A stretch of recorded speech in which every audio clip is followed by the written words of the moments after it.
નમસ્કાર મિત્રો દેશ અને દુનિયાના સુપરફાસ્ટ સમાચારમાં તમારું સ્વાગત છે।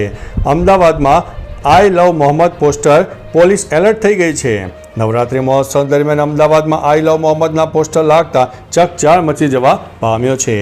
શહેરના વેજલપુર જુહાપુરા અને પૂર્વ વિસ્તારમાં આવા પોસ્ટર જોવા મળ્યા। તાજેતરમાં ગોધરા અને બહિયાલ ખાતે આવા પોસ્ટરને લઈને પ્રદર્શનો પણ થઈ ચૂક્યા છે। આ ઘટનાઓને પગલે પોલીસ એલર્ટ થઈ ગઈ છે અને લોકોની ધાર્મિક લાગણી ન દુભાય તે માટે ચાંપતી નજર પણ રાખી રહી છે। મિત્રો, અન્ય મહત્વના સમાચારની વાત કરીએ તો હિન્દુ સંગઠનોએ આઈ લવ મહાદેવ અભિયાન શરૂ કર્યું છે। આઈ લવ મોહમ્મદના જવાબમાં હિન્દુ સંગઠનોએ આઈ લવ મહાદેવ ઝુંબેશ શરૂ કરી છે। મુંબઈ, વારાણસી, ગુજરાત અને આસામ જેવા રાજ્યોમાં શેરીઓ, ઘરો પર અને આઈ લવ મહાદેવના પોસ્ટરો લગાવવામાં આવી રહ્યા છે।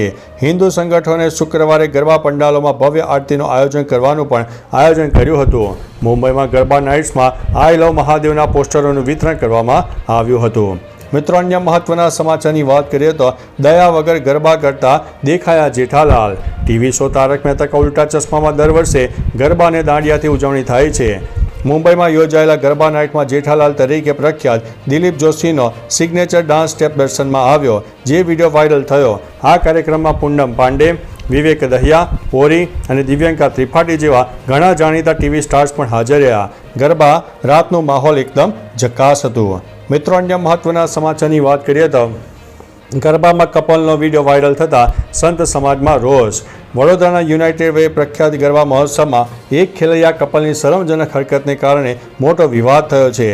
એ હરકતોનો વિડીયો સોશિયલ મીડિયામાં વાયરલ થતાં ખેલૈયાઓ અને ધર્મપ્રેમીઓમાં ભારે આક્રોશ ફેલાયો। ગરબામાં કપલનો વિડીયો વાયરલ થતાં સંત સમાજમાં રોષની લાગણી છે। આ મામલે યોગી દેવનાથ બાપુએ પ્રતિક્રિયા આપતા આ કપલને દંડ આપવાની વાત કરી છે। મિત્રો, અન્ય મહત્વના સમાચારની વાત કરીએ તો સ્વદેશી અભિયાન મુદ્દે મુખ્યમંત્રી ભૂપેન્દ્રભાઈ પટેલનું નિવેદન। મુખ્યમંત્રી ભૂપેન્દ્રભાઈ પટેલે કહ્યું કે રાજ્યમાં 25 ડિસેમ્બર સુધી સ્વદેશી અભિયાન ચાલશે। તેમણે કહ્યું કે આત્મનિર્ભર ભારતનો પાયો સ્વદેશીમાં રહેલો છે અને આ અભિયાનનો ઉદ્દેશ્ય આર્થિક નિર્ભરતાને મજબૂત બનાવવાનો છે। સીએમએ જણાવ્યું છે કે પ્રધાનમંત્રી મોદીએ બધા જ આંદોલનો જન આંદોલનમાં ફેરવ્યા છે। તેમણે ઉમેર્યું છે કે વાઇબ્રન્ટ ગુજરાત સમિટનો હેતુ પણ આત્મનિર્ભરતાને આગળ ધપાવવાનો છે। મિત્રો, અન્ય મહત્વના સમાચારની વાત કરીએ તો જૂના કોબા અને કોબા ગામે મેટ્રો સ્ટેશન કાર્યરત થશે। અમદાવાદ ગાંધીનગર મેટ્રો કોરિડોર હેઠળ આવેલા જૂના કોબા અને કોબા ગામ મેટ્રો સ્ટેશને 28 સપ્ટેમ્બર 2025થી કાર્યરત બનશે। આ બંને સ્ટેશનો શરૂ થતાં અમદાવાદ અને ગાંધીનગર વચ્ચેની મુસાફરી વધુ સરળ અને ઝડપી બનશે। વિદ્યાર્થીઓ, નોકરિયાત વર્ગ અને પ્રવાસીઓ માટે આ મોટી રાહતરૂપ કામગીરી છે। મિત્રો, અન્ય મહત્વના સમાચારની વાત કરીએ તો અમેરિકાએ 73 વર્ષીય મહિલાને હાથકડી પહેરાવીને ભારત મોકલી। અમેરિકાએ 30 વર્ષથી ત્યાં રહેતા 73 વર્ષીય શીખ મહિલા બીબી હરજીત કૌરને હાથકડી પહેરાવીને ભારત ડિપોર્ટ કર્યા છે। ઇમિગ્રેશન વિભાગે કૌરને તેમના પરિવાર કે વકીલને મળવા દીધા વિના કેલિફોર્નિયાથી ચાર્ટર ફ્લાઇટ દ્વારા પંજાબ મોકલી દીધા। વકીલના જણાવ્યા મુજબ 48 કલાકમાં તેમને પથારી ન મળી, માત્ર ચીઝ સેન્ડવિચ અપાયો અને દાંતના ચોકઠાની વિનંતી પણ ફગાવાઈ હતી। મિત્રો, અન્ય મહત્વના સમાચારની વાત કરીએ તો દિલ્હી એનસીઆરમાં દિવાળી માટે ગ્રીન ફટાકડાનું ઉત્પાદન કરવાની પરવાનગી આપવામાં આવી।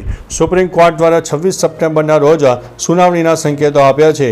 અગાઉ ફટાકડા ઉપર પ્રતિબંધ હતો, પરંતુ હવે શરતી પરવાનગી આપવામાં આવી છે। કોર્ટે નોંધ્યું છે કે બિહારમાં ખાણકામ પર પ્રતિબંધ છતાં ગેરકાયદેસર ખાણકામ વધી ગયું છે, તેથી સંતુલિત નીતિ જરૂરી છે। આગામી સુનાવણી 8 ઓક્ટોબરના રોજ થશે।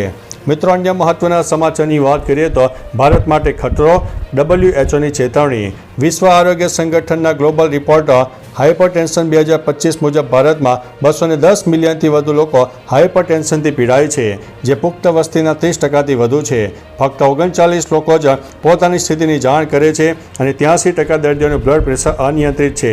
WHOએ ચેતવણી આપી છે કે સમયસર નિયંત્રણ ન થાય તો હૃદયરોગ, સ્ટ્રોક અને કિડની નિષ્ફળતાના જોખમો વધી શકે છે। મિત્રો, અન્ય મહત્વના સમાચારની વાત કરીએ તો GST 2.0નો કમાલ। હવે આ સૌથી સસ્તી 7 સીટર કાર હશે। GST 2.0 લાગુ થતાં રેનો ટ્રાઇબરની કિંમત ઘણી ઘટી છે। આ 7 સીટર MPV 5.76 લાખથી શરૂ થાય છે। સૌથી વધુ ગળાકો કોમ વેરિયન્ટ ઇમોશન AMT ડ્યુઅલ ટોનમાં થયો છે। ટ્રાઇબર જુલાઈ 2025ના ફેસિલિટી બાદ વધુ પ્રીમિયમ બની છે, જેમાં નવા ડિઝાઇન, 8 ઇંચ ટચસ્ક્રીન, 6 એરબેગ અને ટ્રાફિક સાઇન રિકગ્નિશન સુવિધાઓ છે. 1 લિટર પેટ્રોલ એન્જિન સાથે ટ્રાઇબર હવે વધુ વેલ્યુ ફોર મની કાર બની છે. મિત્રો, અન્ય મહત્વના સમાચારની વાત કરીએ તો સીએમ ભૂપેન્દ્રભાઈ પટેલ ખોડલધામ નવરાત્રિ મહોત્સવમાં હાજરી આપી.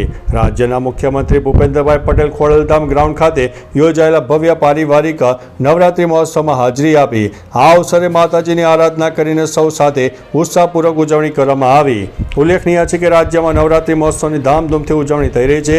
આ અવસર પર મંત્રી જગદીશભાઈ પંચાલ પણ હાજર રહ્યા હતા. મિત્રો, અન્ય મહત્વના સમાચારની વાત કરીએ તો હિંસક વિરોધ પ્રદર્શન બાદ સોનમ વાંગચુકની ધરપકડ. લદ્દાખમાં હિંસક વિરોધ પ્રદર્શનો બાદ સોનમ વાંગચુકની રાષ્ટ્રીય સુરક્ષા કાયદા હેઠળ ધરપકડ કરવામાં આવી. લેહમાં થયેલા વિરોધ પ્રદર્શનમાં 4 લોકોના મોત થયા અને 90થી વધુ લોકો ઘાયલ થયા છે.